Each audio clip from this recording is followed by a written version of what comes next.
Panginoon naming Diyos, sa araw na ito ay naniniwala kaming may mensahe ka para sa amin. Sa gitna ng aming abala at pagod, tinatawag mo ang aming pansin. Sa gitna ng ingay ng mundo, nais mong marinig namin ang iyong tinig. Buksan mo ang aming puso upang tumanggap. Buksan mo ang aming isip upang makaunawa. Buksan mo ang aming espiritu upang makinig. Panginoon, kung may nais kang ituro sa amin ngayon, handa kaming matuto. Kung may nais kang itama sa aming landas, handa kaming sumunod. Kung may nais kang ipaalala, handa kaming magnilay. Marahil ang iyong mensahe ay tungkol sa pag-asa. Marahil ito ay tungkol sa pagtitiwala. Marahil ito ay tungkol sa pagtitiis at pananampalataya. Ano man ito, tulungan mo kaming tanggapin ng buong puso. Kung ang mensahe mo ay maghintay, turuan mo kaming maging matyaga. Kung ang mensahe mo ay kumilos, bigyan mo kami ng tapang. Kung ang mensahe mo ay magpatawad, palambutin mo ang aming puso. Panginoon, minsan ay nahihirapan kaming makinig. Minsan ay mas inuuna namin ang aming sariling plano. Minsan ay nagiging abala kami sa mga bagay na pansamantala. Ngunit sa sandaling ito, pinipili naming tumigil. Pinipili naming makinig. Pinipili naming magtiwala. Kung ang iyong mensahe ay nagsasabing huwag matakot, alisin mo ang aming pangamba. Kung sinasabi mong hindi kami nag-iisa, iparamdam mo ang iyong presensya. Kung sinasabi mong may darating na biyaya, palakasin mo ang aming pananampalataya. Panginoon, maaaring ang iyong mensahe ay simpleng paalala. Paalala na mahal mo kami. Paalala na hindi ka nagkukulang. Paalala na may layunin ang lahat ng nangyayari. Tulungan mo kaming makita ang iyong kamay sa aming sitwasyon. Tulungan mo kaming maunawaan ang iyong plano kahit hindi malinaw ang lahat. Kung ang mensahe mo ay magtiwala sa proseso, turuan mo kaming maghintay ng may pag-asa.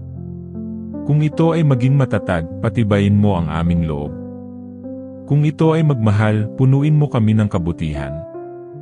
Panginoon, sa araw na ito ay iniaalay namin sa iyo ang aming pagdududa. Iniaalay namin ang aming takot. Iniaalay namin ang aming mga tanong. Ikaw ang magbigay ng kaliwanagan. Ikaw ang magbigay ng kapayapaan. Ikaw ang magbigay ng tamang direksyon. Kung may mga pinto na isinara mo, tulungan mo kaming tanggapin yon. Kung may mga bagong pintong bubuksan, ihanda mo ang aming puso. Kung may kailangan kaming bitawan, bigyan mo kami ng lakas ng loob. Panginoon, nais naming marinig ang iyong mensahe hindi lamang sa salita. Nais naming makita ito sa aming karanasan. Nais naming maramdaman ito sa aming puso. Habang kami ay nananalangin, patahimikin mo ang aming isip. Alisin mo ang anumang distraksyon. Tulungan mo kaming magtuon sa iyo.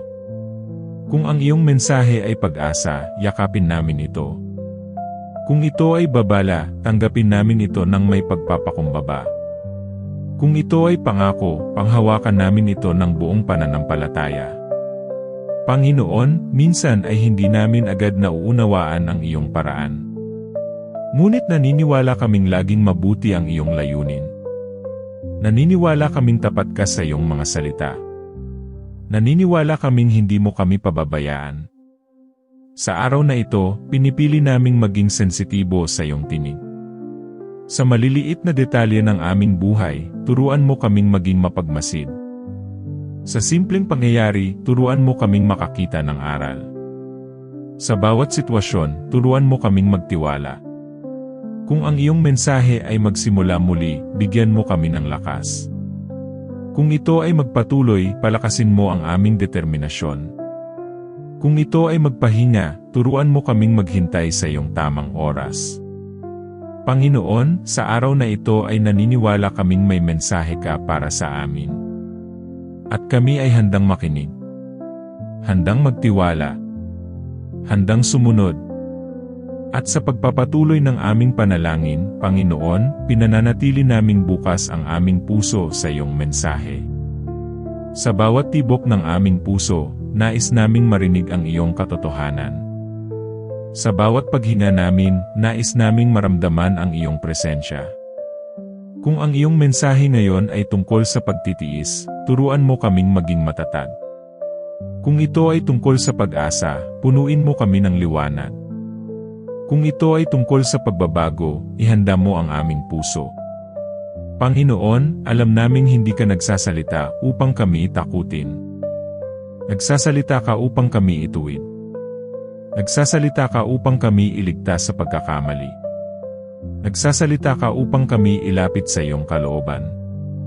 Kung may bahagi ng aming buhay na kailangang ayusin, ituro mo ito ng malinaw. Kung may maling direksyon kaming tinatahak, ibalik mo kami sa tamang landas. Kung may dapat kaming bitawan, bigyan mo kami ng tapang na magtiwala sa iyo. Minsan, ang iyong mensahe ay dumarating sa pamamagitan ng katahimikan. Minsan, ito ay dumarating sa pamamagitan ng isang tao. Minsan, ito ay dumarating sa pamamagitan ng karanasan. Tulungan mo kaming maging sensitibo sa mga paraang ito. Huwag mo kaming hayaang maging manhid sa iyong paggabay. Panginoon, kung ang iyong mensahe ay magpatawad, alisin mo ang bigat ng aming puso. Kung ito ay magmahal ng higit, palawakin mo ang aming pangunawa. Kung ito ay magtiwala ng mas malalim, patibayin mo ang aming pananampalataya. Sa araw na ito, pinipili naming makinig kaysa magreklamo. Pinipili naming sumunod kaysa magmatigas. Pinipili naming magtiwala kaysa magduda. Kung ang iyong mensahe ay nagsasabing may darating na pagpapala, ihanda mo ang aming puso na maging mapagpasalamat. Kung ito ay nagsasabing may darating na pagsubok, ihanda mo ang aming loob na maging matatag. Kung ito ay nagsasabing maghintay, turuan mo kaming maging mapayapa sa paghihintay. Panginoon, minsan ay nais naming marinig ang eksaktong sagot. Ngunit tinuturuan mo kaming maglakad sa pananampalataya. Turuan mo kaming magtiwala kahit hindi malinaw ang lahat. Turuan mo kaming sumunod kahit hindi pa namin nakikita ang dulo. Kung ang iyong mensahe ay simpleng paalala na mahal mo kami, yakapin namin ito ng buong puso. Kung ito ay paalala na may layunin ang aming pinagdaraanan, tulungan mo kaming maging matatag. Kung ito ay paalala na hindi pa tapos ang aming kwento, palakasin mo ang aming pag-asa. Panginoon, linisin mo ang aming pandinig upang marinig ka ng malinaw. Alisin mo ang ingay ng takot at pag-aalinlangan. Palitan mo ito ng kapayapaan at katiyakan. Sa bawat sitwasyong aming kinakaharap, naway maalala namin ang iyong mensahe. Sa bawat desisyong gagawin namin, naway isaalang-alang namin ang iyong kalooban. Sa bawat hakbang na tatahakin namin, naway ikaw ang manguna. Kung may mensahe ka tungkol sa aming pamilya, gabayan mo kami bilang mabuting halimbawa. Kung may mensahe ka tungkol sa aming trabaho, turuan mo kaming maging tapat at masipag.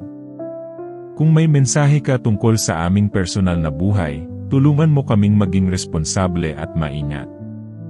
Panginoon, salamat dahil patuloy kang nagsasalita sa aming puso. Salamat dahil hindi mo kami iniiwan sa dilim. Salamat dahil ginagabayan mo kami sa tamang panahon. Habang kami ay patuloy na nakikinig, palalimin mo ang aming pananampalataya. Habang kami ay patuloy na sumusunod, patatagin mo ang aming loob. Habang kami ay patuloy na nagtitiwala, ipakita mo ang iyong katapatan. Sa araw na ito, tinatanggap namin ang iyong mensahe. Tinatanggap namin ang iyong paggabay. Tinatanggap namin ang iyong pag-ibig. At kami ay magpapatuloy na makinig, magtiwala, at sumunod sa iyo. At sa pagpapatuloy at pagtatapos ng panalangin ito, Panginoon, nananatili kaming nakikinig sa iyong mensahe. Hindi lamang sa sandaling ito, kundi sa bawat oras ng aming buhay. Kung ang iyong mensahe ngayon ay tungkol sa bagong simula, bigyan mo kami ng lakas na magsimula muli. Kung ito ay tungkol sa pagtitiis, palakasin mo ang aming loob. Kung ito ay tungkol sa pagtitiwala, turuan mo kaming bumitaw sa aming mga pangamba. Panginoon, minsan ay hinahanap namin ang malalaking palatandaan. Ngunit madalas kang nagsasalita sa payak at tahimik na paraan.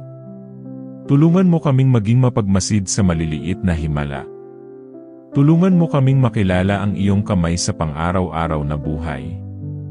Kung ang iyong mensahe ay nagsasabing huwag sumuko, patatagin mo ang aming determinasyon.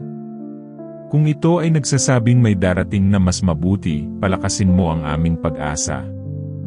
Kung ito ay nagsasabing may kailangan kaming baguhin, bigyan mo kami ng tapang. Sa araw na ito, tinatanggap namin na hindi namin hawak ang lahat ng bagay. Ngunit naniniwala kaming hawak mo ang lahat. Hindi man namin nauunawaan ang kabuuan ng aming sitwasyon, alam naming may layunin ka. Kung ang iyong mensahe ay magsalita ng kapayapaan, hayaang ito ang maghari sa aming puso. Kung ito ay magsalita ng direksyon, tulungan mo kaming sundan ito. Kung ito ay magsalita ng pag-ibig, turuan mo kaming ipakita ito sa iba. Panginoon, nais naming maging masunurin sa iyong tinig. Nais naming maging bukas sa iyong paggabay. Nais naming maging handang magbago ayon sa iyong kalooban. Kung may mga bagay kaming kinakapitan na hindi na makabubuti, tulungan mo kaming bitawan. Kung may mga pinto kang isinasara, tulungan mo kaming magtiwala. Kung may mga bagong pintong bubuksan, ihanda mo ang aming puso. Minsan ang iyong mensahe ay tungkol sa pagtahimik at paghihintay. Minsan ito ay tungkol sa agarang pagkilos. Turuan mo kaming makilala ang tamang oras. Turuan mo kaming maging sensitibo sa iyong direksyon. Sa bawat umaga na darating, naway hanapin namin ang iyong mensahe. Sa bawat gabi na lilipas, naway suriin namin kung paano ka kumilos sa aming buhay. Tulungan mo kaming magkaroon ng pusong nagpapasalamat. Tulungan mo kaming magkaroon ng pusong mapagpakumbaba.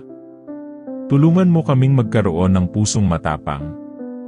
Kung ang iyong mensahe ay nagsasabing mahal mo kami, tulungan mo kaming paniwalaan ito. Kung ito ay nagsasabing may layunin ang aming pinagdaraanan, tulungan mo kaming maging matatag. Kung ito ay nagsasabing hindi pa tapos ang aming kwento, palakasin mo ang aming pag-asa. Panginoon, salamat dahil patuloy kang kumikilos sa aming buhay. Salamat dahil hindi mo kami pinababayaan. Salamat dahil bawat araw ay may bagong paalala ng iyong kabutihan. Sa sandaling ito, iniaalay namin sa iyo ang aming hinaharap. Ang aming mga pangarap. Ang aming mga plano. Ang aming mga alalahanin. Ikaw ang magbigay ng kaliwanagan. Ikaw ang magbigay ng direksyon. Ikaw ang magbigay ng katiyakan. Naway ang iyong mensahe ngayon ay manatili sa aming puso. Naway ito ang maging gabay namin sa aming mga desisyon. Naway ito ang magbigay sa amin ng lakas sa oras ng kahinaan. At sa bawat hakbang na aming tatahakin, naway maalala naming may mensahe ka palagi. Mensahe ng pag-ibig. Mensahe ng pag-asa. Mensahe ng pananampalataya. Kami ay patuloy na makikinig. Patuloy na magtitiwala. Patuloy na susunod. Sa iyo ang aming buhay at ang aming hinaharap. At sa araw na ito, tinatanggap namin ang iyong mensahe ng buong puso. Amen. Bago tayo magtapos, nais kong ipaabot ang isang paalala. Hindi ka nag-iisa sa mga laban na iyong pinagdadaanan. May Diyos na nakikinig sa bawat dasal ng iyong puso. Kung ang panalangin na ito ay nakapagbigay sa iyo ng kapayapaan, lakas, o pag-asa, hinihikayat kitang ibahagi ito sa iyong pamilya, kaibigan, o kahit kanino na nangangailangan ng dasal na iyon. Maaaring ang simpleng pag-share mo ay sagot sa panalangin ng iba. Huwag kalimutang mag-subscribe sa Dasal ng Puso at pindutin ang notification bell upang araw-araw ay sama-sama tayong manalangin, magpalakas ng pananampalataya, at magbigay ng liwanag sa bawat puso. Maraming salamat sa iyong oras. Maraming salamat sa iyong pakikinig. At maraming salamat sa iyong pananampalataya. Hanggang sa muli. Dito lang sa Dasal ng Puso. kung saan ang bawat panalangin ay taos. At ang bawat puso ay inaalagaan ng Diyos. Pagpalain ka ng Panginoon,